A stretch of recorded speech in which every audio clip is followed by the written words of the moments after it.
Kembali di dialog mengenai survei pesanan jelang Pilpres. Sebelum kita melanjutkan dialog, kita lihat beberapa pernyataan terkait survei pesanan. Nah, ini pertama dari pengamat komunikasi politik Universitas Indonesia Ade Armando yang menyebutkan ciri-ciri dari hasil survei yang tidak objektif antara lain tidak menggunakan metodologi random sampling, namun temuan kemudian digeneralisasikan. Nah, ini contohnya survei di 3 tempat atau 4 kota yang dianggap mewakili secara nasional, sementara jika survei melalui telepon hasilnya juga tidak bisa dianggap mewakili masyarakat secara nasional. Ya Pak Denny, kalau kita lihat apakah Anda melihat ini bagaimana sih ciri-ciri yang disebutkan oleh Pak Ade Armando sendiri, memang apakah sama dengan konsep Indo begitu? Sebetulnya metodologi yang memang kita ambil, mereka harus mengambil sampling dari misalkan survei nasional itu ada beberapa provinsi yang kita ambil, kemudian berapa responden yang kita tentukan, 1.000 kah, 2.400 kah atau berapakah. Kemudian kalau memang mereka sudah mengambil sampling wilayah, kemudian dari provinsi kemudian diambil di breakdown sampai kabupaten kota, nah metodologi yang mensupport itu sebenarnya sudah mewakili bahwa mereka wilayah-wilayah yang jadi sampling itu sudah mewakili mana yang jadi target perhitungan nanti gitu loh. Gitu juga setelah kabupaten kota, kemudian breakdown sampai kecamatan, sampai kelurahan, sampai desa, kemudian ambil juga respondennya ada yang laki-laki dan perempuan. Itu metode umum yang semua lembaga survei menggunakan seperti itu. Nah Bu Dhani, kalau kita lihat bagaimana sih menilai akurasi validitas suatu data atau mungkin meminimalisir data survei yang tidak objektif begitu.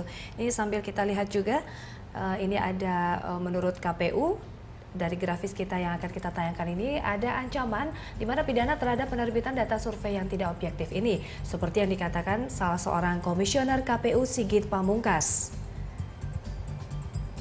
Bisa melaporkan lembaga survei yang dicurigai melakukan survei yang tidak benar ini. Aturannya terkait pidana. Ya Ibu Dhani, ini terkait sanksi, efektifkah begitu?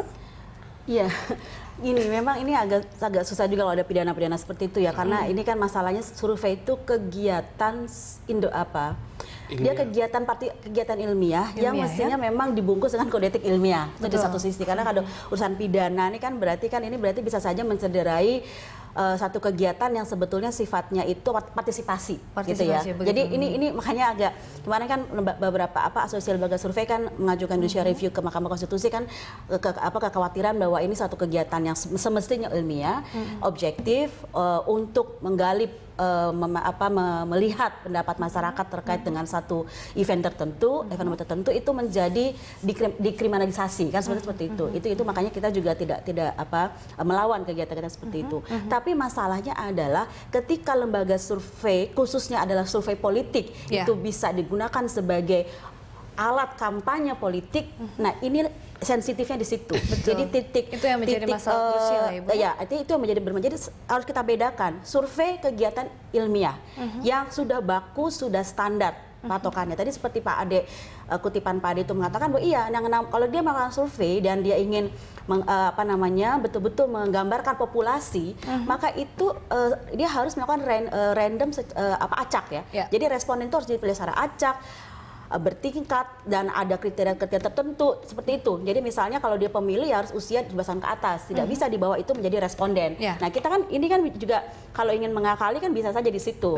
Nah, tetapi di sisi lain adalah ketika survei itu menggambarkan pendapat populasi, lalu dia bisa menjadi alat opini publik untuk mendorong satu mobilisasi pendapat kepada satu kelompok tertentu, khususnya yang memesan itu. Nah, ini menjadi problematik.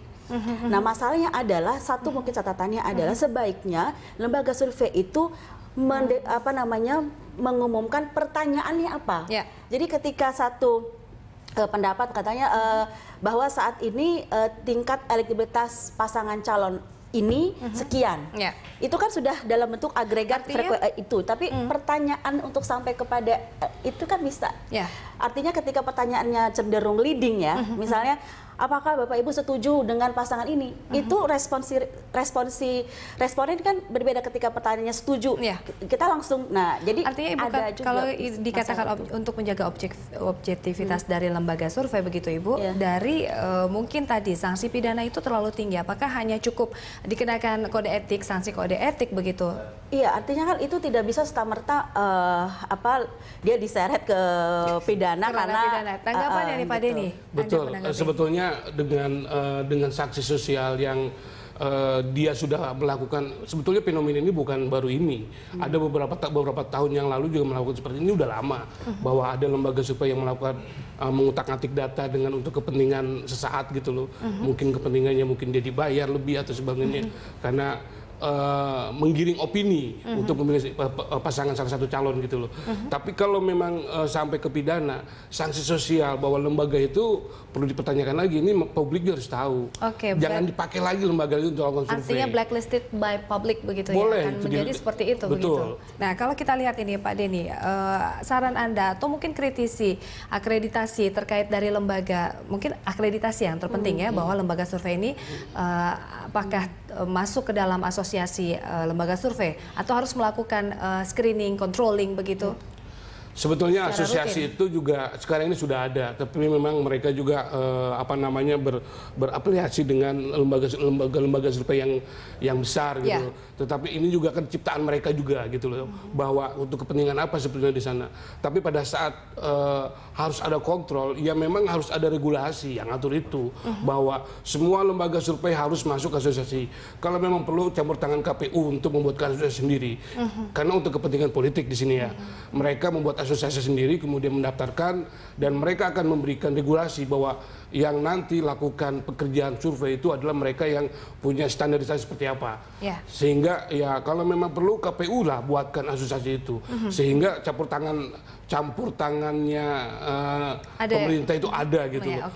Bukan asosiasi secara independen, tetapi ini kepentingannya adalah untuk kepentingan bersinergi politik dengan pemerintah ya. Ibu Dani, ini tanggapannya sendiri bagaimana? Agak berbeda ya. Jadi menurut saya justru sebetulnya ketika lembaga survei harus melakukan akreditasi ke KPU itu menurut saya sudah agak tidak tepat juga gitu, karena bukan maksud saya cuman ini aja, cari lembaga pemerintah yang mana yang kira-kira bisa menaungi lembaga survei untuk membuatkan asosiasi sehingga dia itu punya kontrol untuk kepentingan publis, bahwa ini hanya batasi aja untuk publish adalah orang-orang yang memberikan laporan data mentahnya apa segala macamnya untuk mempublish hasil survei seperti Artinya Bu Dani, Anda tidak setuju jika harus tersentralisasi dalam satu asosiasi lembaga yang mungkin bisa mengontrol sedikitnya? Artinya gini, masyarakat itu kan gini, saya sih sebetulnya yang agak lebih penting ini kan juga pendidikan politik untuk masyarakat ya.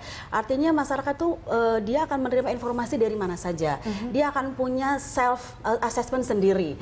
Itu mendidik masyarakat juga untuk cerdas dalam memilah-milah. Katakanlah kalau dalam bulan ada 5 lembaga survei melaporkan hasil surveinya di media dan dia membanding-bandingkan, lalu dia merasa oh kok ini begini ya, itu kan proses proses asesmen dari si masyarakat sendiri. Maksud saya itu sesuatu yang baik gitu loh, dalam arti masyarakat butuh banyak informasi.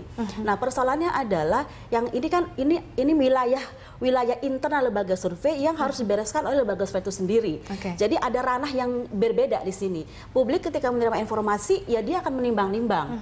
Tapi bahwa kemudian lembaga survei itu punya kode etiknya, punya integritas, itu harus dikelola oleh lembaga survei itu sendiri. Ini bagaimana Ibu mungkin mengkorelasikan tadi pendidikan politik dengan output dari lembaga riset yang memang harusnya visible dan memang harus transparan. Katakan dalam proses objektif, ini kan ada dua hal yang berbeda, Mbak Indri. Jadi di satu sisi adalah masyarakat butuh informasi untuk proses pilihan politik, katakan seperti itu. Informasi itu bisa didapat dari manapun ya, dari pembicaraan di dalam lingkungan rumah, dalam masyarakat, dari media dan sebagainya, termasuk dari hasil survei.